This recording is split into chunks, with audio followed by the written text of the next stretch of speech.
हाँ, थ्योरम है किसका? अच्छा, हाँ वो तो जो थोड़े डिफिकल्ट प्रॉब्लम्स उसमें लोग थ्योरम बनाए थे। थ्योरम हमारे लाइफ को आसान बनाने के लिए, जितने भी थ्योरम्स कहीं भी बुक में देखते हो, उस हमारी लाइफ को आसान बनाने के लिए, क्योंकि उसको प्रूव करना at a time is a very difficult task या टाइम टेकिंग प्रोसेस है। तो इसलिए थ्योरम्स बनाए जाते हैं, तो डायरेक्टली यूज कर लो उसको। अगर नहीं याद है थ्योरम तो प्रूव करना पड़ता है, जो हम लास्ट टाइम कर रहे थे। तो वो है ऐसा, ये तो डायरेक्टली कर लो। आया तो नहीं मेरे पास तो।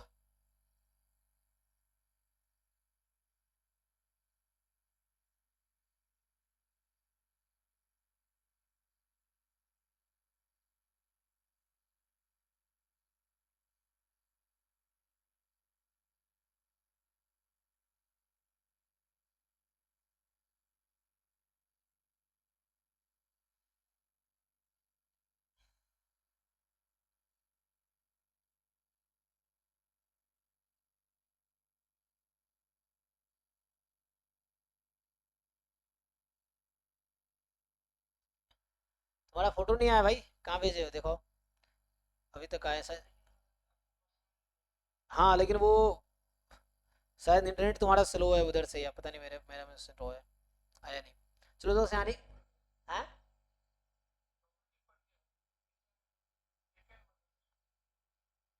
आपने 3 क्वेश्चन भेजा हुआ है मुझे, है ना? तीन वो।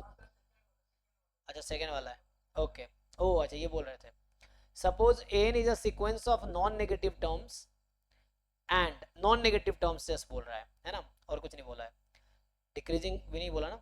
Sequence of non negative terms इस तरह से कि समेशन एन कन्वर्ज कर रही है, और limit of n n exist करती है, तो लिमिट एन एन को जीरो ही होना पड़ेगा। अच्छा, इसलिए काउंटर एग्जांपल नहीं मिल रहा है क्या हमें? तो तुमने गलत ऑप्शन क्यों दिया हुआ है फिर? ओके, तो यहाँ पे हो सकता है कि एन एन एग्जिस्ट ही ना करे, इसलिए वो ऑप्शन गलत दे रखा है ना। यहाँ एक कंडीशन लगा दिया ना इसने कि लिमिट एन एन एग्जिस्ट तब जीरो होगा।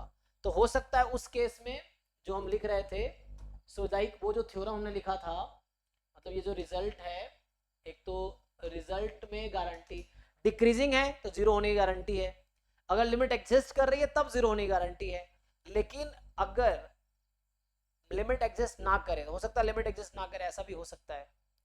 लेकिन नॉन नेगेटिव टर्म्स में कैसे मिलेंगे जब एग्जिस्ट ना करे? तो ये तो यही कहना चाह रहा है ना कि एन जो है नॉन नेगेटिव है, series n is convergent, then ऐसा नहीं कह रहा कि देन, ये कह रहा है अगर, आगे बोल रहा है कि अगर लिमिट बता रखा है कि एन एन एग्जिस्ट करती है, तो गारंटी है कि ये जीरो ही होगी, है ना? सो एन एन जीरो ही होगी। दूसरा केस में ये था, ये रिजल्ट लिख रहा हूं। दूसरा रिजल्ट ये था कि ए एन जो है ये है, और सीरीज ए एन कन्वर्जेंट है, और ए एन डिक्रीजिंग है, देन गारंटी है कि limit of n a n zero होगा। एक तो ये रिजल्ट है। लेकिन जैम वालों ने ऐसा पूछ लिया है, जैम वालों ने क्या पूछा है कि जैम वालों ने बस इतना ही पूछा है कि ए एन पॉजिटिव टर्म की सीक्वेंस है और सीरीज ए एन कन्वर्जेंट है, तो क्या, क्वेश्चन ये तो सीधा सीधा उन्होंने पूछा है एन ए एन की लिमिट जीरो होगी, जो कि वो कह रहे हैं कि गलत है ना, वो ये कह रहा है गलत है। तो इसका ये मतलब है कि हो सकता है कि ये लिमिट एग्जिस्ट ही ना करे, ये एक पॉसिबिलिटी हो सकती है।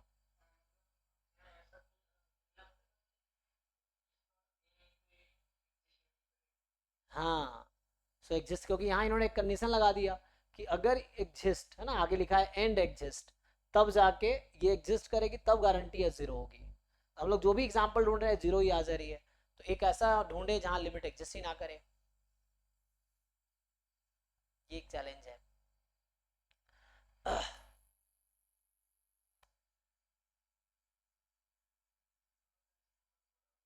देखता हूँ, है ना, पता नहीं, मैं और लोगों से पूछना पड़ेगा। सो हाँ,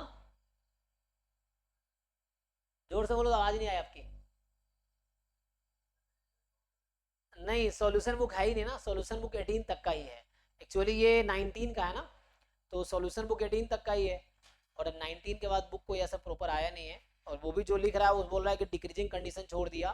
जैसे यहाँ डिक्रीजिंग है इसलिए जीरो होने की गारंटी है, यहाँ पे कह रहा है लिमिट एग्जिस्ट कर रही है तब जीरो होने की गारंटी है। यहाँ कुछ नहीं बोला तो जरूरी नहीं है। ये है। सो है ना, ये ओके है, ये ओके है। इस पे क्वेश्चन है, रुको मैं उनको भेजता हूँ दीपक। हाँ, तो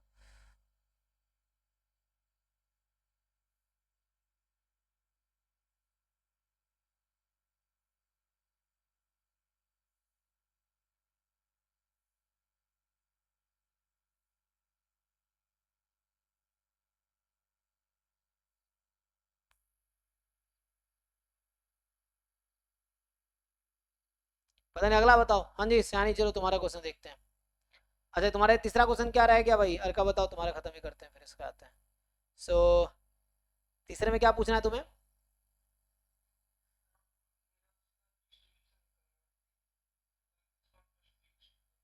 नहीं, डिस्ट्रीब्यूशन निकालना इतना आसान नहीं है। डिस्ट्रीब्यूशन आएगा लेकिन स्टैंडर्ड नहीं आएगा, ठीक है ना। x1 प्लस x2 का डिस्ट्रीब्यूशन पॉइजन 2 लैम्डा आएगा, लेकिन x1 प्लस 2 x2 का जो डिस्ट्रीब्यूशन आएगा वो कोई स्टैंडर्ड डिस्ट्रीब्यूशन नहीं आएगा। नहीं, सफिशिएंट का डेफिनेशन क्या है, याद है तुम्हें सफिशिएंट का डेफिनेशन? कि t,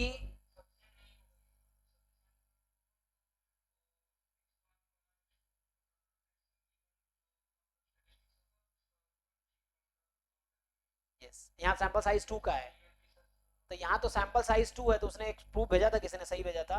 ये ऑलरेडी सॉल्व क्वेश्चन है उस बुक में। किस बुक में सॉल्व है? किसी बुक में सॉल्व है ये क्वेश्चन, मे बी वही है ना, बुक में सॉल्व है, नाम याद नहीं। I think Hogg and Craig वाली बुक में सॉल्व है ये, हॉग वाली बुक में सेम क्वेश्चन। नहीं देखो, कहता ना one example is enough to say false, तो वो इसलिए पॉइंट लिया गया। अगर ट्रू होता है स्टेटमेंट तो वैसे नहीं चलता, फिर जनरल प्रूफ करना पड़ता या फैक्टराइजेशन थ्योरम से आ जाता। क्योंकि ये फॉल्स है इसीलिए x1 को, जैसे उसने क्या लिया था, शायद 1 लिया था, x2 को 0 ले लिया, ऐसा कुछ नहीं, x1 को 0 और x2 को 1 ले लिया, ऐसा दो दो तरह से ले लिया। मतलब ऐसा किया होगा ना उसने, उसने किया कि probability of x1 x2 given t बराबर आई थिंक 2 लिया था, है ना, ये है। सो x1 को ले लिया जैसे इसने 2 और x2 को 0। सो ये जो क्वांटिटी है this will depend on, this depends on lambda and that's why t is not sufficient। क्योंकि sufficient में होता है t is sufficient if and only if joint distribution given t is independent of lambda। चूंकि ये depend कर जाएगा, वो proof भी तुम्हें भेजा था, तो that's why it is not sufficient। ठीक है,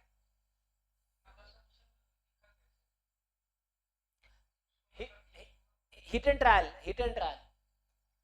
तुम अगर देखो जनरल सॉल्व करोगे तो डिफिकल्ट टास्क, तुम पहले ऐसे स्टार्ट करो, x1 बराबर x1 x, दिखा नहीं वो बुक में ऑलरेडी सॉल्व है, x1 प्लस 2 x2 बराबर 2, ये तुम सॉल्व करो। 2 क्या मतलब यहाँ पे स्मॉल t, स्मॉल t बराबर t से स्टार्ट करो। लेकिन मैं फिर से कह रहा हूँ कि चूंकि ये, अगर मुझे किसी चीज को गलत दिखाना है तो मैं एक काउंटर एग्जांपल ढूंढ लूँ काफी है। तो ये हिट एंड ट्रायल से उसने ट्राई किया, पॉसिबिलिटी भी क्या है, फिक्स ही है ना, तो 1 0 ले सकते हो, 0 1 0 0। अगर यहाँ तुमने 2 फिक्स कर दिया तो कुछ फिक्स पॉसिबिलिटी है, बहुत ज्यादा पॉसिबिलिटी भी नहीं है। देखो हाँ, हिट एंड ट्रायल तरीका हो गया ये, जैसे हम किसी को गलत प्रूफ करने के लिए एग्जांपल ढूंढ रहे हो, जैसे मैं अभी इसको गलत करने के लिए हम लोग एग्जांपल ढूंढ रहे हैं। अब मान लो बहुत मशक्कत बाद एग्जांपल तक पहुंच गए तो काफी टाइम लगता है ना, तो वैसे है, लेकिन यहाँ पे इतना टाइम नहीं लगेगा। तो ये एक हिट एंड ट्रायल वे है कि हम करके देखते हैं क्या आ रहा है, और चूंकि एग्जाम्पल से ही गलत आ गया तो दैट्स इनफ, आगे जरूरत ही नहीं कुछ करने की। चलिए जी सियानी, हाँ, तो आपके क्वेश्चन फाइनली अभी लास्ट क्वेश्चन करेंगे, आई थिंक बाकी लोगों का हो ही गया है। तो आपका ये 2 क्वेश्चन था, एक हो गया, एक और बचा है।